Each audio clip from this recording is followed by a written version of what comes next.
Mungu wangu. Hii nyumba ina mambo mingi. Hii nyumba ina shida mingi zaidi.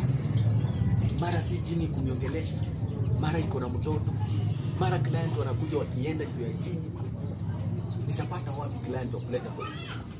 Hizi manyumba zote ama nizibomoe zote ndio nitengeneze upya, ndio jini iende. Hapana. Kitu ndafanya. Sitakosa pesa ndio hii. Nyumba hii, chumba cha jini. Sitakosa.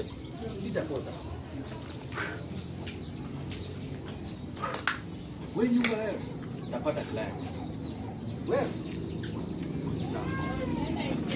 Utapata client. Hizi nyumba zote moja tu iko na jini. How come haje?